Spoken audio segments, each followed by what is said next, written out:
people from the community development area, the brand owners. We have people in the consulting side from the management and development advisory. So we are here as a well-rounded panel to talk about how we can work together, offer different perspectives on the circular economy, make it inclusive, protect the people that are part of this process, improve it, and move towards a full circular model for Egypt, and actually cascade a lot of these learnings to the markets around it. So the circular economy seems to be a complicated process. We can't seem to master it, but actually it's a very simple model for us to develop. We need to get people to collect, people to recycle, and people to bring it back in the system. And here we have Tetra Pak and Nestle to talk about the success stories. We have Wael Khouri, who's the managing director for the Egypt area of Tetra Pak. We have Nahala Kamal, who's the MENA Corporate Affairs and Sustainability Director at Nestle from the brand owners. We have here next to me Omar Hassanein, who's the CEO for Waste Treatment and Resource Recovery, who sits under the umbrella of the Intro Sustainable Resources Group. So we have someone here from the treatment side and from the collection side. And finally, we have amazing women here, Dr. Leila Skandar, who's the co-founder and team leader at the CID Consulting Advisory. And we have Shadia Al-Gamal, who's the board member, but also very active in the Association for Protecting the Environment.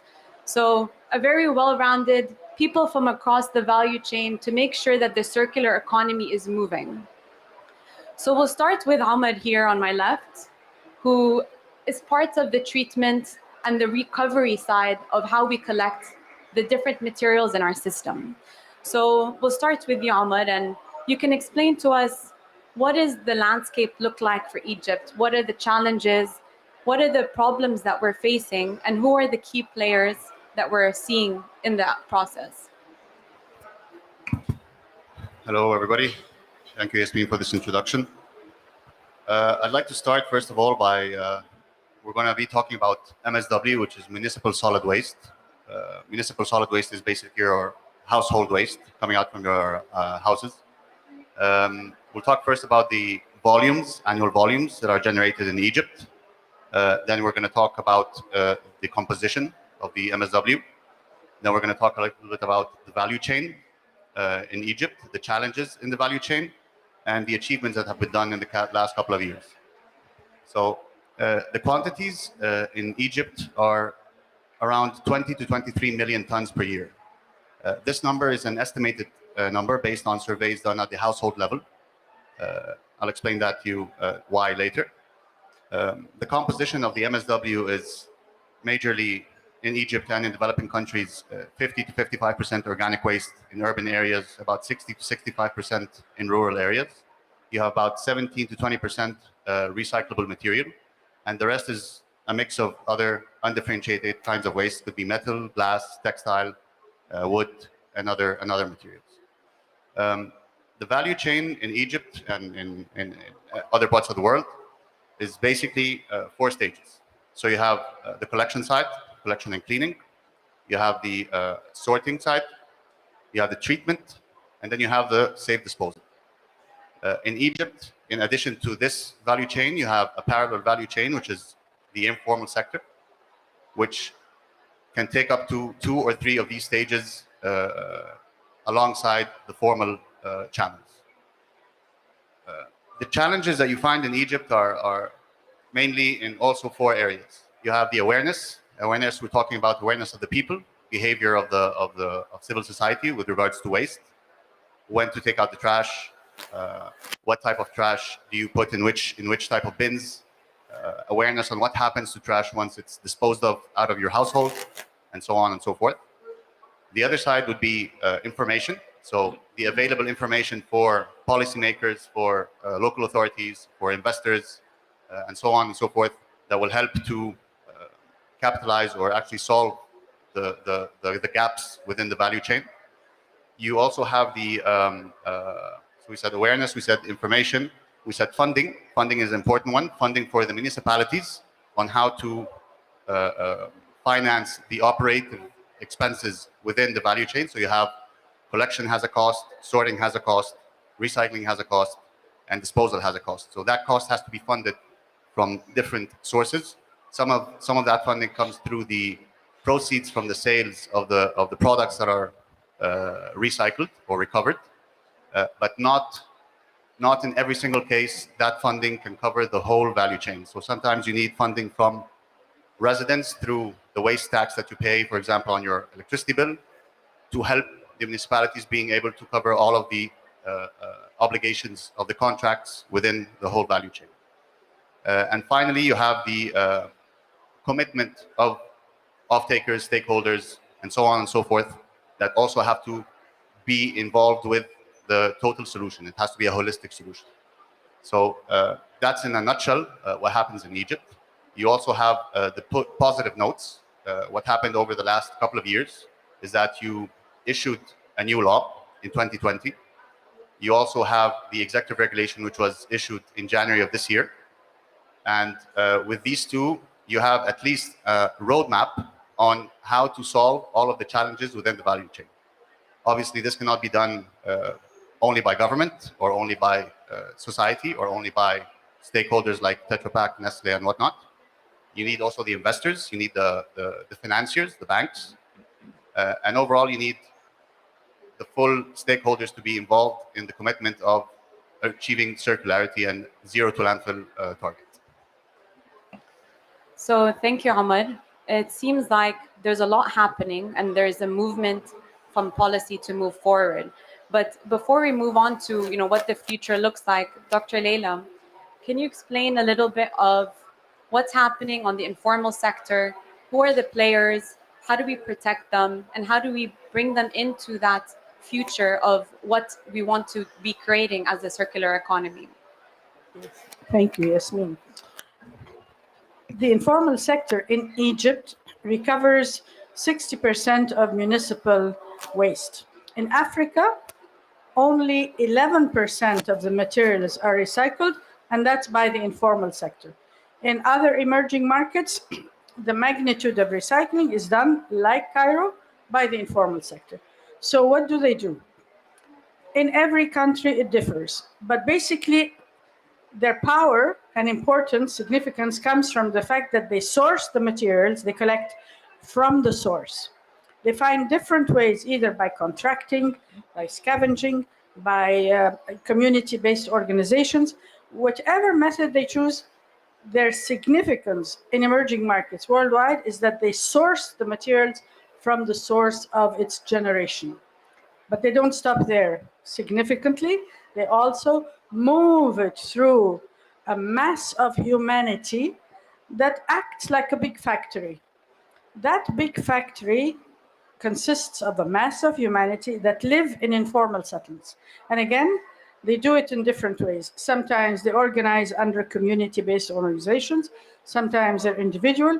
In Cairo, in Egypt, they, because it started 70 years ago, live in 6 different neighborhoods. We call them recycling neighborhoods. Other people call them slums, but we don't perceive them as that. They're important transfer stations where 15,000 tons of household waste are collected, sorted, recovered, traded, processed, washed, granulated, pelletized every day. Every day. Now, to build a factory that handles that would be massive, and it would not be have economies of scale. So that's why when we look at, okay, how can we implement in a circular economy in emerging markets, we look at Cairo as a model, because the same is happening in India, in Peru, in Brazil, everywhere. How can we work with them to recover efficiently, better, and to make sure that the whole value chain is connected, so that at the end we can verify that the material has gone to the recycling, whether it is downcycling or circular economy recycling. Why is that important? Because we're in the COP, huh? And I'm really saddened that nobody's focusing on these numbers I'm going to give you. In 2019, making and incinerating plastic released the same greenhouse gases as 189 coal plants. It's so serious. It's not just about some bottles or some boxes that we collect. It's about from when we extracted the oil or gas to when we moved it to produce it, to when we packaged it, to when we consumed it, to when we discarded it, to when we recovered. This whole chain is like 189 coal plants. That's why it's important to think of how to work with whoever, but informal sector particularly, but others also. So I'm the sustainability lead at PepsiCo, and I work very closely with Dr. Leila on projects out of Egypt as well. So we're focusing a lot on Iraq. And we see a lot of the informal sector doing very similar models to the Egyptian model here. And we've seen a lot of inefficiencies there, where an informal sector, one guy will go around, pick up all the carton, one guy will go pick up all the plastic, and that's an inefficient system. But we talk a lot about formalizing the informal sector. So what does that actually mean when people say that? It means different things in different countries. But in Egypt, the thought has always been and tried, let's help them form companies in the Ministry of Investment with ID, tax card, and so on. Well, I was one of the foolish people who did that in 2006. And after I registered 100 companies, the municipalities did not contract them, but the tax authorities had a record of them. So they came around to tax them. And they said, we don't have any business contracts. So in the end, the debate about formalizing is a complicated one. It's so easy to go get a tax ID and register formally. But then the whole cycle of contracting, tendering, putting a bond in the bank, no, that's not easy. So we have decided to try it in a different way. Number one, the national ID cards of the 250,000 recyclers who are called Zabalin in Egypt, the occupational name is called Budun Amal, unemployed, no work. So we started with the Ministry of Manpower and Labor to say that name has to change. Big quarrel over what to call them. Garbage collector? He's not a collector. He collects and sorts. Recycler? Which part of the process does he do? So we decided either معاون بيئة, environmental assistant, or عامل إعادة تدوير, which is recycling person. Now to do that, they have to pass an exam from the Ministry of Manpower and Labor.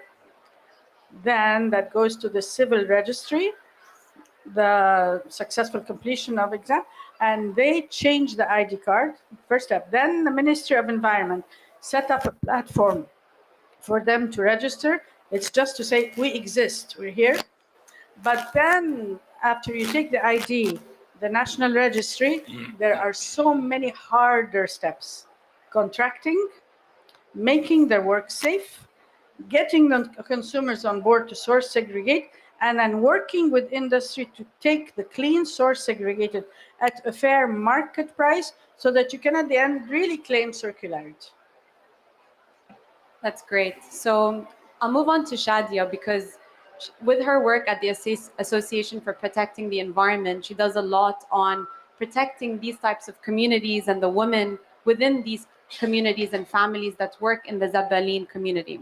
So Shadia, can you explain a little bit about the APE, what you've built over the years?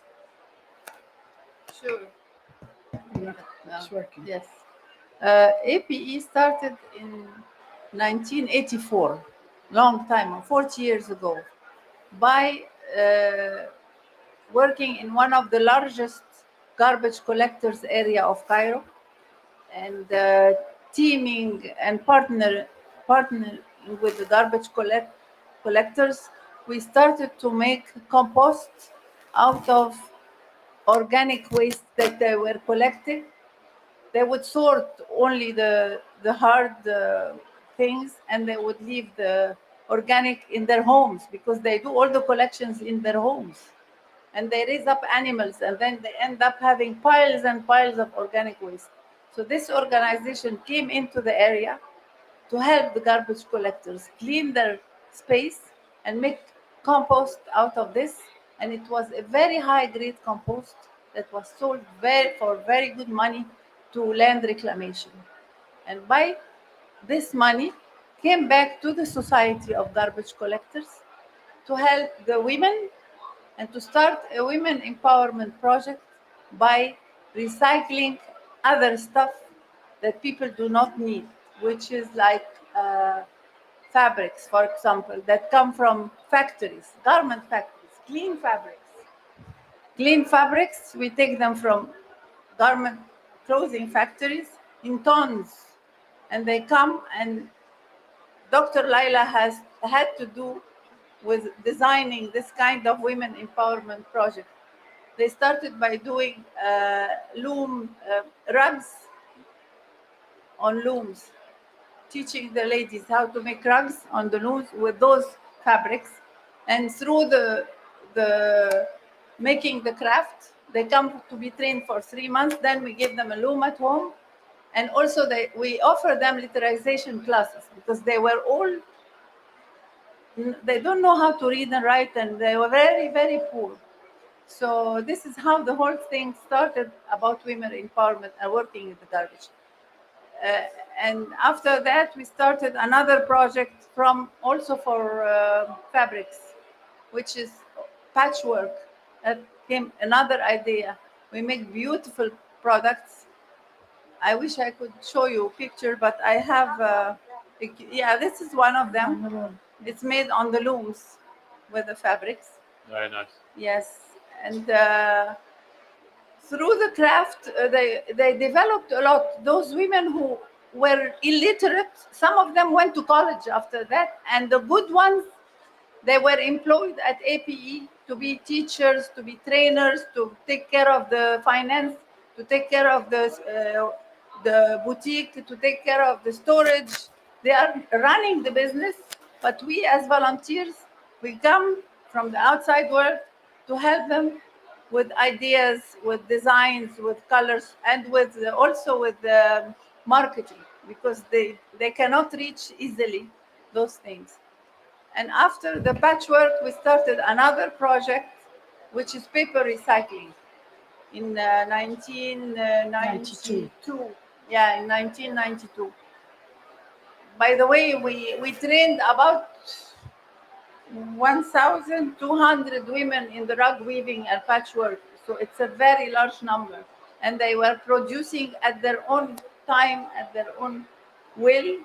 And some of them are still going on, and some stopped, and some went to work also in other areas because they were completely elevated. Their life have changed. After that, we started another project recently, which is the paper, not recently, but the paper was a very big project at the beginning. And all the artists would buy it's handmade paper, actually, not with machines, but recycled beautiful paper and inlaid with flowers and things that also designer used to love, buying these papers to draw on it and so on. It was very popular, and make postcards out of it and so on. It's also another handicraft. And latest of our project was the lids of the cans, the Pepsi cans, and can you show me the bag? One of those products is this bag. These are the tabs. Oh, nice. So it's made out of Pepsi cans. The tabs, The tabs of the the tabs cans. that come from the cans in general. We make so many good things: jewelry, bags, belts. It's becoming very fashionable, and I've seen them how much are sold in Italy for 500 euros. The small bag like this. Here we put. We sell them. Okay, Yeah, reasonable, but it's still a very good income for the women who do it. sure. So this is part of it. And the last thing we did was the recycling of Nespresso capsules. Also, we make beautiful things. So by recycling all these things that people were throwing, some other people made a living. They were educated. They put their kids now in schools instead of being in the streets. But again, APE is offering a lot of other services like making school, nurseries, helping the kids who were playing in the streets to come and put them in informal education. Then we enroll them in real schools. And also we have some very good health projects for the community to take care. Virus C was very much spread in the area. So we had a big project to combat virus C and we succeeded Excellent. almost to erase it from the area. We had many projects of that That's sort great. as APU. That's great. That's great to hear. So it's all about protecting these communities, making sure communities. that they're formalized, Yes. that we have the women that are also being elevated, and Yes. making sure that their community is safe Yes. for those being raised there. Yes. So we'll move on to the brand owners now. So Nahla and Wael, this is where you guys come and show the other side of where the waste is going. What are your net zero waste strategies, and what are you trying to do? So Nahla, maybe we'll start with you. Thank you, Yasmin, for this, and thank you everyone on the panel for your contribution. And I think it's crucial to see how partnership can take us even further. Everyone on this panel have their own commitments, and Nestle, as one of the world's largest food and beverage companies, we are committed to leverage our scale and size to tackle the plastic waste issue. And for Nestle, we committed to, as you mentioned, zero waste, and it's not only post-consumer waste, but it's also industrial waste. So even in Egypt, we have a zero waste to landfill strategy that we have implemented, and together we also are tackling the issue of post-consumer plastic waste. And for this, I want to give you just an overview of how we strategized tackling this issue. Our commitment is to have 100% of our packaging either recyclable or reusable by 2025, and a lot of multinational companies have similar commitments. But we also intensified our actions toward this commitment by committing about 1.5 billion CHF towards the renovation of packaging, which is actually one of the key cornerstones of tackling the waste issue. So to have a food packaging that is recyclable or reusable, that can have value as well to be collected by waste recyclers, and hence help towards circular economy. In Egypt, we partnered with Dr. Laila, of course, and we tackled this issue starting from identifying what the problem is.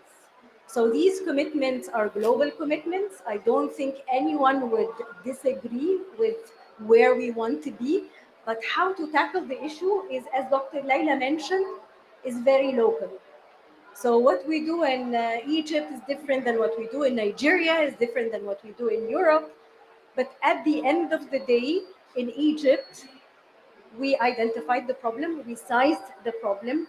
We saw that the informal sector, although that we call them informal, but they are very, very organized. So they kind of entrepreneurs, small scale entrepreneurs by themselves, small scale companies, not formalized, yet very influential and significant for the whole industry of plastic collection and recycling. We worked in Menshayat Nasser. We started with how can we include them as part of this program, and we call it Dorna, where PepsiCo is partner, Ahram Beverage, and together over the past 3 years we collected, Dr. Laila, correct me if I'm wrong, over 40,000 tons of PAT. So that's a significant contribution, and not only collecting PET for recycling, but also contributing positively to the economy, contributing positively to the social welfare of these communities. Because without the support of these communities, we will have diseases, Dr. Laila. We always say that. They help us thrive, and they help us live in a clean city. So that's one thing. Another thing is actually our commitment towards not only recycling, but also using the recycled plastic. And that's what we're doing with Bariq as a converter in Egypt, and several others around the world to have the collected PET as a food grade recycled PET and contribute this to our packaging material as well. So we have a commitment of achieving around 50% of reducing the virgin plastic use in our food packaging by 50%.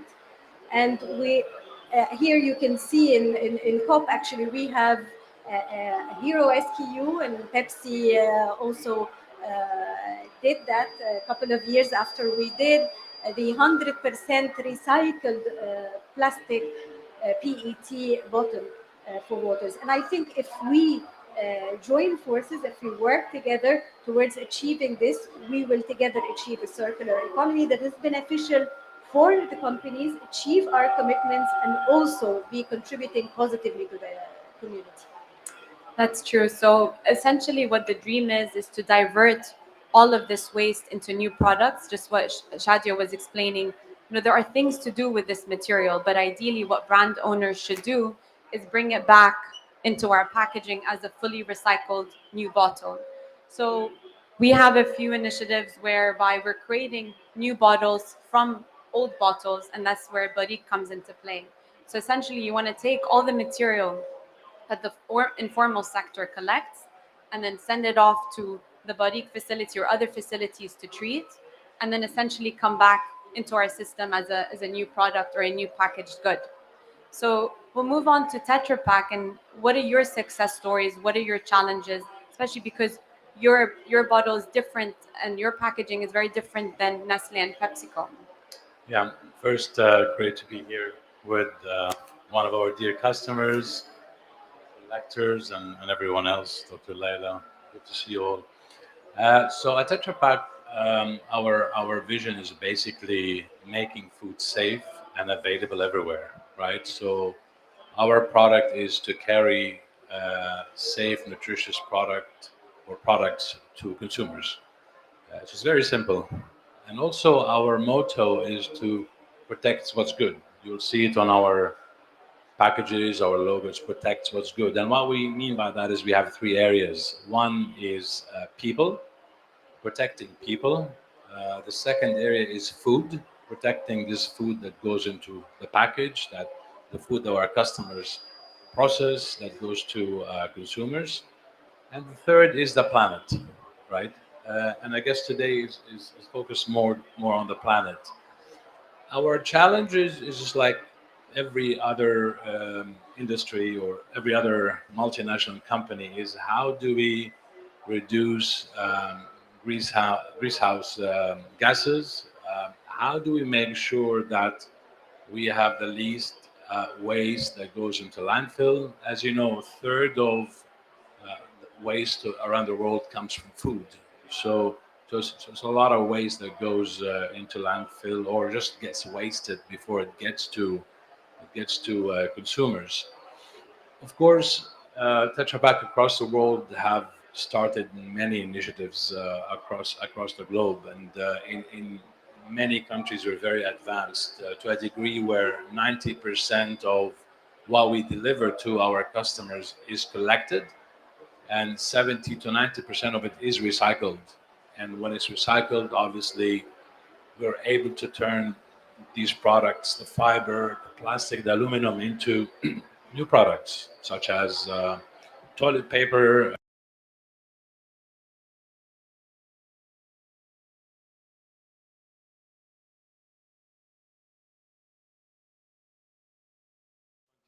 We have recycled about 26% of what we produce. We recycled about 50 billion packages across the world. But that's not enough, obviously. We want to get to the 70s, 80s, 90s, and hopefully to the hundreds. And that's why we believe that we need to do something in Egypt. And we have started the journey. Unfortunately, it's a bit late, but it's better than late than never. On November 2nd, we have signed our first recycling agreement with the largest paper mill recycler, Uniboard, where we will mutually invest money in equipment, in know-how to be able to recycle our packaging material. When I say our, it's the used beverage cartons. Doesn't matter whether it's ours, it's our competitors. That doesn't matter. It's all welcome to bring that waste and recycle that into different things. Obviously, our mission is not as complex as Omar, where he explained how complex it is to collect such waste. So they are definitely a very key partner, the collectors, in what we're trying to do, because we can put so many machineries around to recycle, but if we don't have the collectors, if we don't have our customers who pledge to do that, then I think we will fail to do so. And speaking of pledge, we just this morning also we have signed a pact with our customers, Uniboard, to really commit to this recycling, to commit to collecting, to commit to funding this project, because obviously collection requires money. We need to make this a bit valuable for those who are collecting the product, because otherwise we're not going to be able to receive it collecting. So we started the journey. It's long, but we need to start from somewhere, and I think this is a great start, and hopefully by or towards end of 2023 we will start taking in and start recycling used beverage cartons in Egypt. Thank you, Wael. So I think I feel bad for Omar because we're all looking Yes. at him like he's. The truth of the matter is, recycling is a big gap that we have as a brand owner, because we need to buy back, material that is clean, that is food grade, that is acceptable from all the authorities across the region. So Ahmed, can you explain a little bit about the digitization element? Because I think that will help resolve a lot of the issues that we're having, for us to be able to track where the material is going and how it's moving in the economy. Sure. Thank you. And challenge accepted. So, when we're talking about the challenges in the value chain, the way we see it, Into Sustainable Resources, as the name suggests, we work along the whole spectrum of sustainable resources. One of the divisions within Into Sustainable Resources is resource recovery. And in resource recovery, we tackle all of the, let's say, gaps within the value chain. So you have first of all, the information gap, digitization. I'll come back to that later. You have the treatment gap. So today we were talking that you have 20 million tons of MSW generated in Egypt, approximately. The treatment capacity available is less than 3 million tons per year.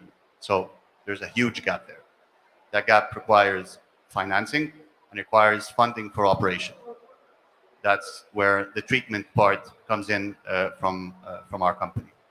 And then finally, once you have the sorting and the treatment side, then the last point, let's say, before going to the safe disposal, would be the circular recycling, in which case we have Barrick. Tetra Pak has their projects with their customers and with their partners, and so on and so forth. So with regards to digitization, we see it as many things. It's an enabler first of all, for policy making, because you cannot change what you cannot measure. So yeah, that's something that's key, right? You cannot, if you don't know what's going on in the value chain, then any decisions you make are kind of blind, and it's kind of like throwing darts with your eyes covered. So the first thing that we need to do is actually identify every single thing within the value chain. So first of all, who are the people that are collecting? Yeah, what are they collecting, and where are they taking the waste? What's the flow of the material like throughout, from the collection point to the transfer station, to the sorting facility, to the treatment facility, and finally to the safe disposal? Ideally, we would like to see nothing going to the safe disposal, which is the landfill. But to be honest, this is not practical today. At the very least, you're going to have 10 to 15%, which are inert materials that you collect along the way, that will end up in the landfill. But then again, those are not harmful for the environment, so that's not a problem. However, organic waste is a huge issue when it comes to waste management. And when you talk about circularity, you cannot talk about circularity as a holistic solution without looking at waste management as a holistic solution. You can have, and Dr. Laila is going to kill me after that, but you cannot have circularity on certain items Yes. without looking at the effect it has on the whole value chain. So I'm going to give you an example. We were talking about the composition of waste. You have 55% or 60% organic waste. You have the 17% which are recyclables, and then you have the rest that is undifferentiated waste, which is basically contaminated plastics and paper that are not fit for recycling, and other materials that are harmful, like for example, batteries, wet diapers, and such. That is also a problem. Yeah, you cannot recycle wet diapers. It takes a lot of energy to recycle this type of material. It's not a big chunk, but it's still a problem. So what happens when you try to integrate the informal sector within the formal sector by allowing them to take away the valuables from that value chain? What happens essentially is that the cost of that value chain goes up. It goes up on the municipality. It goes up essentially on the resident, who's going to have to pay that tax for the municipality to have those funds to finance the contracts within the value chain. So it becomes a very tricky question how to tackle and how to integrate the informal sector while maintaining all these communities that have been doing the job for a very long time. And that's true. And I agree with Dr. Laila on all these points. But at the same time, how do we achieve a full circular model from A to Z without hindering the process in the middle? So digitization comes in, first of all, by identifying what's going on. How we do that through different solutions. We have a solution for government agencies, so local authorities, municipalities, city councils, where they can manage and supervise the concessions over collection and over treatment and over safe disposal, so they know exactly what's being collected, where it's going, and how much of that ends up in the landfill. So that's a pretty good X-ray of what's going on in the value chain, and that allows them to have better policies for the contracts. What's the pricing over the contracts? Which stakeholders are able to expand their operations to go for bigger quantities, and so on and so forth. The second part is incentivizing the informal sector to move into a more formal channel, and that's done also through incentives, like Dr. Laila also does, and with the sponsorship of the big stakeholders, the big brand owners, which is to provide incentives for the informal sector to basically, trace what they're doing, know the quantities, and see how we can fit this into the formal channels. I hope I answered your question. Yeah, it does. Thank you. So I think the last few points is, Dr. Laila, if you can suggest what are the different policies that will support the transition from your experience in the past few years, especially in the environmental sector. What are the policies that will push us in the right direction? Because obviously the treatment methods are there for the majority of the materials. There are some that are still, there's innovation that is required to come in. But the treatment processes are there, the collection processes are there. People are starting to become a bit more aware. There's a lot more work to do in that space. But then how do you get people to get in line and make sure that we're going in the right direction? Okay, let's pretend we live in a perfect world for a minute. The first step is you would have to calculate the true cost of collection and ask people to pay for it. And I hate to tell Omar that when I was a Minister of Environment, we did that exercise. And back then in 2014, the cost of someone coming to my apartment in Cairo every day, the way they do, was £50 per month. People were paying £4 at the time, 8 max. So who's covering the rest of the cost of keeping the city clean? It was the informal sector. I mean, that sounds ludicrous. Why should poor people finance municipalities? Actually, they're not financing municipalities. It's the other way around. They're financing their businesses, their recycling businesses. So they accept to collect at a cost so that they can get the materials to move up the value chain. EPR is another policy instrument that came in with the law that's applied in many countries. But if a company uses packaging in its product, and wants to do voluntary EPR like we have now, it's faced with the very high cost of recovering its package, because suddenly the calculations that we submit to them show that the current user fees paid by residents are a fraction of the actual cost. So they say EPR law says, thou shalt cover the cost of collecting, transporting, sorting, recycling your packaging. That full cost is currently uh, burdened by the informal sector. So, okay, let's pay the informal sector. Then they start realizing it's huge amounts of money and they are unable to sustain it. So, they say, let's share the cost with everybody in the value chain. That requires another policy instrument, because EPR is not just about packaging companies. No, the full value chain, from the guy who first extracted the oil all the way to the company that recycles the finished product. So far, in emerging markets, no legislation or policy has brought all these people on board, and the burden's currently on the packaging companies. So they're being asked, and they're doing it voluntarily, to take on the burden of an entire value chain. The policy has to bring everybody on board and to divvy up the cost along the full chain. That's a very important one. Now, if you are a waste management company and you want to integrate all these informal sector people, you discover that it's a huge labor cost. In Europe, nobody has that kind of door-to-door service we as a luxury have here every day on my doorstep, because in Europe it would cost an awful lot of money. Labor is expensive, so they have waste pooling sites, and because of course there are no scavengers, no stray dogs or cats, no kids, yeah, it's another world. So they are able to do it. But here, a waste management company says, I will integrate them. I will take them on board because the policy says you must do that. But then they realize, but gosh, there's so many of them. And my contract with the government only gives me X for per flat. It's not the 50 pounds that we calculated in 2014. 2014, it was 50 pounds. And by the way, me and the governor of Cairo, we both did our exercises separately to make sure we were on the right track. We both came up with the same number. So, and then you go, like Omar said very, very accurately, we have to look at the full waste conundrum. It's not just about packaging, heavens. The most serious part of municipal waste is the food. That's what causes or is a source of huge health issues for the city. All right.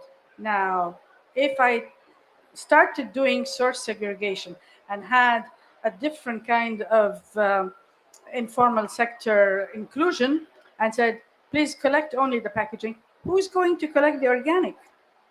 Right now, nobody's paying for the recycling of organic. The only reason the current informal sector people collect the organic is because they know by accessing the homes, they will take both fractions. So if you want to get your organic collected by a separate waste stream, you have to have a different policy that says, I will pay the organic collectors, and that goes to bio gas plant or to composting, and I will pay the non-organic materials recovery people X. It's a whole other story. No municipality takes the time to look at these issues in detail and design a system that collects good user fees, appropriate, divides the waste stream into kaza, makes sure those who collect are benefiting from it, traces the materials all the way to the proper final destination point, and then at the end measures the impacts on the city and health. So a whole lot of things need to happen. First step, packaging companies have moved to meet voluntary EPR commitments. It's not enough. We need to move further. Agreed. So I definitely feel and I reiterate that you do need to move towards a mandatory EPR. Absolutely. Every company should be forced to take responsibility of their product. And I'm even looking at my Apple phone, what do I do with it after Apple should be able to take it? And they are starting to do it. So that's definitely a movement in the right direction. So just as a final note from the brand owners, Wael and Nahla, do you guys have a final comment on your transition, on what you recommend to move forward? So Wael, maybe start. Nahla, we start with you. Go for it. Okay, so thinking of what Dr. Laila said and what Omar also said, Hassid said, Omar, صح? Ahmed, yeah. Omar said, we need to, number one, work on awareness.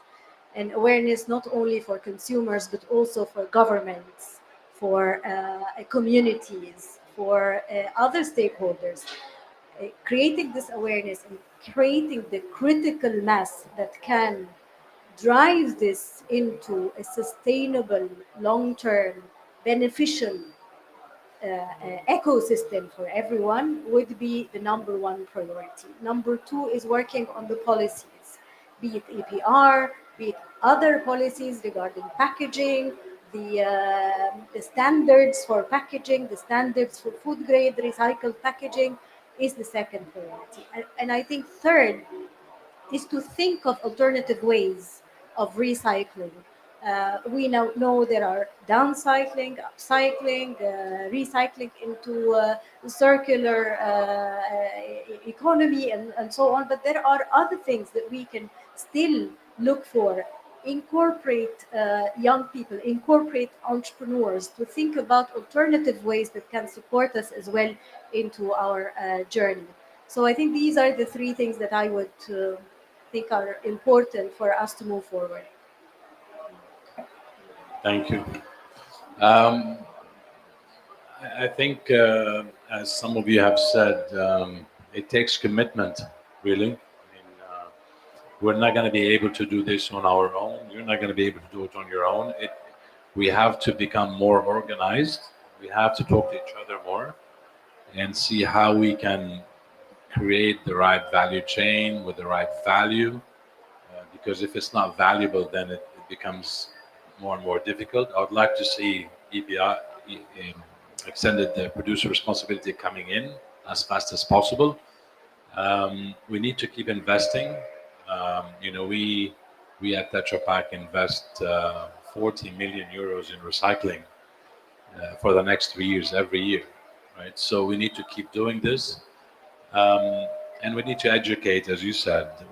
But also we were a bit shy on educating, because if you educate and then there's no recycler to take your waste, then or collect the waste. Consumers are saying, but what do I do with this? I want someone to collect it. I want someone to recycle it. So the story will start coming together if everyone does his or her bit, or companies really do their bit. And then we can have a story, we can have a value chain, but for sure it is more and more complex in certain countries.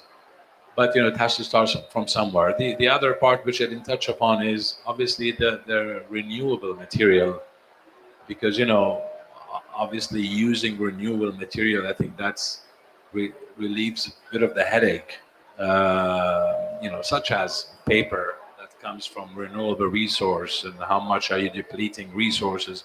So there's so many things that goes into circularity, renewability, but I think it's just about committing, and as we say, sustainability is no longer a luxury. It is, as our CEO says, it's a license to operate. We're seeing in Europe in 2024, 25, I can't remember the year, you cannot use plastic straws, or you cannot use caps that are not attached to packages. So it's not a luxury anymore. If you don't have that in certain countries, you're not going to be able to operate, and you're going to be out of business. So yeah, it's commitment, drive. We need to start the action. We need to work together. There is no competition when it comes to environment. I think we need to put competition on the side and really focus on the real cause of what we're trying to do. Thank you so much. So I think, just as a final note, we just need to start thinking that waste has value. It's money. So this plastic bottle, this paper bottle has a value, and people need to start realizing that. You have waste collectors that are making money out of it, and we just need to formalize add the data component to it, and make sure we're tracing where things are moving. And we have the commitment of brand owners that are willing to move down this path to innovate on their packaging solutions and also work with recyclers to buy back this material as well. And the main point we need to work on is policy, making sure we're pushing the market in the right direction, and us as brand owners pull it in a way that will move it in the right direction. So you have a team here that has all been working together already. We work very closely together across the value chain. We talk to each other. We make sure we're working across the different process points to make sure it's all working. That needs to be optimized. We need to make sure that's flowing, because the biggest problem is material that can't be recycled, and that's where we need to focus our efforts on.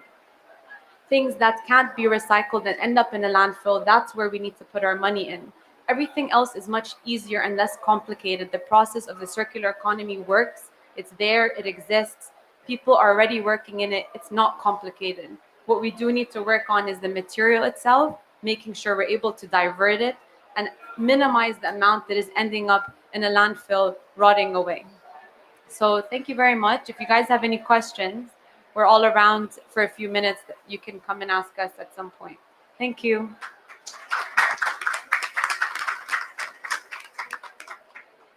نقف. أسئلة. ها؟ خلاص؟ يلا.